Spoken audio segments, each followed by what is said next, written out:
Right, power fans, I want to do a review of the Goal Zero Yeti 150 versus the Goal Zero Yeti 200X.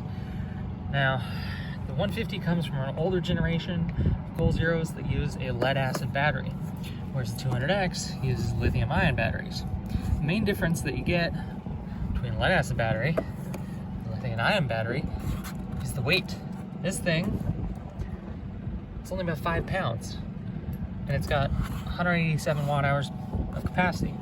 This thing, 167 watt hours of capacity, is nearly 12 pounds. So when you're talking a small portable thing, this is, it's a beast. So I don't like this thing. I got it for half price because it was a return, and I can see why someone returned it, because there's just a lot better options today than the Yeti 150. It's old, it's outdated, it's got older USB ports, doesn't have, you only do 10 watts of charging versus the at least 12 watts on the 2.4 amp on the Yeti 200X. The Yeti 200X has USB-C ports, the 18 watt and 60 watt one. 60 watt's great because I can plug in my laptop and power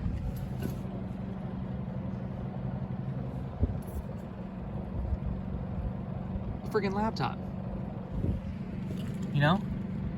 I gotta hit the power on first, so you do have to hit the button here, and then look at that, I'm on full power on my Air.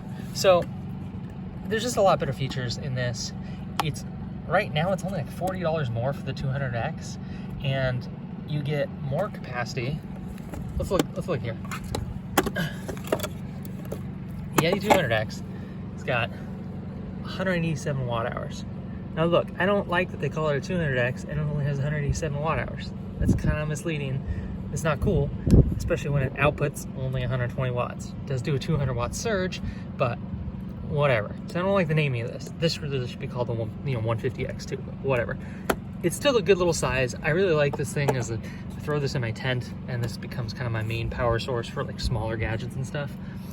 This thing is just like, I don't even care about it. That's the one thing I like about it, is like, it is kind of built like a tank, right? So if I throw it around, like, and it breaks, I don't really care, because it sucks. So anyways, that's the main difference between the 150 and the 200X. One's decent, the other one, do not buy. The other thing that's really lame about this is the power input, which is on the front here, versus on the back of the 200X, which, that doesn't really matter. I don't really care where it's at. But this only charges at 60 watts. So, like, I'm running a gas generator right now to charge some other batteries. This thing only will charge 600 watts per hour. Whereas this thing can charge up to 120 watts as an input. So this is literally gonna charge twice as fast. Okay, the display. The other thing I don't like about the 150 is the display is pretty much worthless. I mean, it's not totally worthless, but it's got this old school, really hard to read in any sort of sunlight. It just shows 20, 40, 60, 80 full. So it just gives you these big ranges. You don't really know how much is left. At least with the 200X, you get, a nice screen that lights up, so it's much easier to see. Nice indicator that it's charging right now. I do have it hooked up to a 100-watt solar panel. This thing is nice. I think there's probably better options out there, but if you're just looking, you want to stay with the Goal Zero pick between the 200X and the 150, even though the 150 is going to be a little cheaper most everywhere you look, just go with the 200X. That's it. It's an easy decision. Do not buy this one. I really, really pretty much hate it. So, go with the 200X.